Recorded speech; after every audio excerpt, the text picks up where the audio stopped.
হারাম উপার্জনকারীদের সাথে মিলে কোরবানি করলে কি কোরবানি শুদ্ধ হবে? বেনামাজের সাথে কোরবানির গরুর ভাগ নেওয়া জায়েজ আছে কিনা জানতে চাই। কোরবানির গরু এবং ছাগলের বয়স কত হতে হবে? ঋণগ্রস্ত থাকলে কি কোরবানি করা যাবে? কতটুকু পরিমাণ সম্পদ থাকলে কোরবানি ফরজ হবে? কোরবানির মাংস থেকে আত্মীয়ের ভাগ প্রতিবেশী গরিবকে দেওয়া যাবে কিনা? খাসি খাওয়া নাকি হারাম? শোনার পর থেকে আমার মনের মাঝে সন্দেহ ঢুকে গেছে। ইসলাম কি বলেন? কসাইকে কোরবানির মাংস থেকে পারিশ্রমিক দেওয়া রেওয়াজ আছে, আবার অনেক জায়গায় চামড়া বিক্রির টাকা থেকে জবাই করা হুজুরের পারিশ্রমিক দেওয়া হয়। এই কাজগুলো কতটুকু শরীয়ত সম্মত? এমন খান আপনি লিখেছেন, কোরবানির গরু এবং ছাগলের বয়স কত হতে হবে? কোরবানির গরুর বয়স 2 বছর এবং ছাগলের বয়স কমপক্ষে 1 বছর হতে হবে। এমডি একে নীরব আপনি লিখেছেন, আমার কিছু ঋণ আছে, তা ঈদের পর দিয়ে দিব, তাহলে আমার কোরবানি কবুল হবে কিনা? হবে। যদি আপনার ঈদের পরে কোরবানির আপনার ঋণ পরিশোধ করার ব্যবস্থা থাকে, আপনি করবেন, সে প্ল্যানও থাকে, তাহলে সেক্ষেত্রে এখন আপনি কোরবানি করতে পারেন, কোনো অসুবিধা নেই। মোহাম্মদ ইমাম হোসেন আপনি লিখেছেন, ঋণগ্রস্ত থাকলে কি কোরবানি করা যাবে? ঋণগ্রস্ত ব্যক্তি কোরবানি করতে পারেন যদি ঋণটা এ পর্যায়ে থাকে যে তার ঋণ এর সাথে কোরবানি করা না করার কোনো সম্পর্ক না থাকে, অর্থাৎ তিনি কোরবানি করার ফলে যাদের কাছে ঋণ নিয়েছেন তাদের ঋণ পরিশোধে কোনো প্রকার আপনার সমস্যা তৈরি না হয়।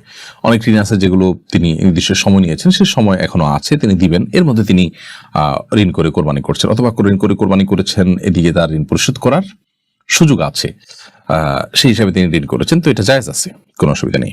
এমডি আকরাম হোসেন লিখেছেন, সিগমা জাহান লিখেছেন, কোরবানির মাংস থেকে আত্মীয়ের ভাগ প্রতিবেশী গরিবকে দেওয়া যাবে কিনা? দেওয়া যাবে। আত্মীয়ের ভাগ আত্মীয়কেই দিতে হবে। আত্মীয়ের ভাগ বলতে কোনো কথা নেই, আপনি গরিব দুঃখীকে দিবেন, আত্মীয় স্বজন পাড়া প্রতিবেশী সবাইকে মিলে দিবেন। অতএব এখানে প্রতিবেশী আত্মীয় সবার জন্য একই ভাগ। অতএব আত্মীয়কে না দিয়ে প্রতিবেশীকে বেশি দিলেন, বা প্রতিবেশীকে না দিয়ে আত্মীয়কে বেশি দিলেন, কোনো অসুবিধা নেই এর কারণে। এমনি মোশাররফ আপনি লিখেছেন, আমি ফেসবুকে একজন হুজুরকে বলতে শুনেছি খাসি খাওয়া নাকি হারাম। শোনার পর থেকে আমার মনের মাঝে সন্দেহ ঢুকে গেছে। ইসলাম কি বলে? না, খাসি খাওয়া হারাম এমন কোনো কথা নেই, যদি কেউ বলে থাকেন তিনি ভুল বলেছেন। ফরিদ হোসেন আপনি লিখেছেন, কসাইকে কোরবানির মাংস থেকে পারিশ্রমিক দেওয়া রেওয়াজ আছে, আবার অনেক জায়গায় চামড়া বিক্রির টাকা থেকে জবাই করা হুজুরের পারিশ্রমিক দেওয়া হয়। এই কাজগুলো কতটুকু শরীয়ত সম্মত? খুবই গর্হিত এবং হাদিসের সম্পূর্ণ বরখেলাফ কাজ। কোরবানির কসাইকে কোরবানির পশুর মাংস কেন কোনো কিছুই পারিশ্রমিক হিসাবে দেওয়া যাবে না, বরং পারিশ্রমিক হিসাবে নিজের এক্সট্রা টাকা পয়সা থেকে তাকে দিতে হবে। আপনি যদি কোরবানির পশুকে, যিনি যে কসাই বানিয়েছেন, গোশত প্রস্তুত করেছেন, তাকে যদি পশুর গোশত, হাড্ডি, মাথা, কলিজা, লেজ ইত্যাদি দেন পারিশ্রমিক হিসাবে, তাহলে সেক্ষেত্রে কেমন যেন কোরবানির এই গোশতটাকে আপনি বিক্রি করলেন। তার মানে কোরবানির গোশত তো বিক্রি করা যায় না, এটা তো আপনি খাবেন, কাউকে দান করবেন, এটুকু। তো যেহেতু আপনি এটাকে জাঘোষিতা করতে পারছেন না, সেহেতু আপনি এই গোশতটা কসাইকে যদি তার কাজ করিয়ে পারিশ্রমিক দেন, তাহলে কেমন যেন আপনি এটা একটা বিনিময়ের ভিত্তিতে দিলেন, বিক্রি করার মতোই হলো।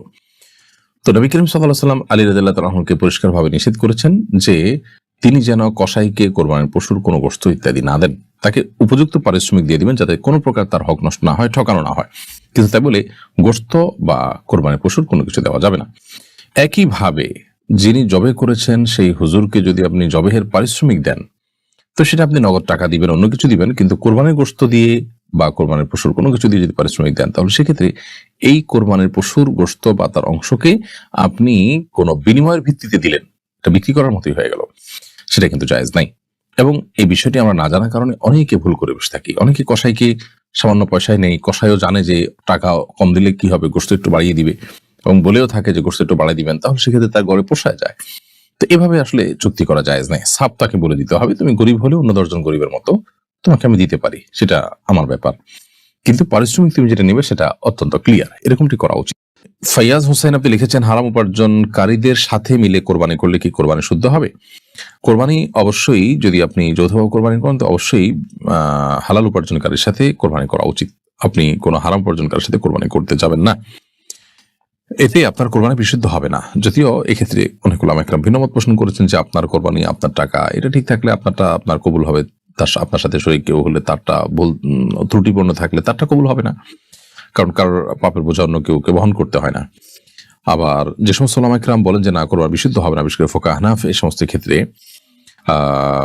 হারাম উপার্জনকারী কিংবা কেউ গোশত খাওয়ার উদ্দেশ্যে কোরবানি করছেন, তার সাথে কোরবানি দিলে কোরবানি হবে না বলে মত দিয়ে থাকেন। তো এই মত এর যৌক্তিকতা হলো যে এখানে পশু মূলত জবে হচ্ছে একটি, অতএব এই একটির মধ্যে যখন ভেজাল হবে, আল্লাহর নামে ভেজাল কোনো কিছু গ্রহণ করে না, বিধায় আমাদের উচিত হবে হালাল উপার্জনকারীর সাথে কোরবানি দেওয়া এবং মুত্তাকি পরিষ্কার মানুষ তুলনামূলকভাবে খুঁজে বের করে কোরবানি দেওয়া। আর সবচেয়ে ভালো হলো একাকী কোরবানি দেওয়া, সেটা প্রয়োজনে একটা ছোট ছাগল হোক না কেন। বেনামাজের সাথে কোরবানির গরুর ভাগ নেওয়া জায়েজ আছে কিনা জানতে চাই।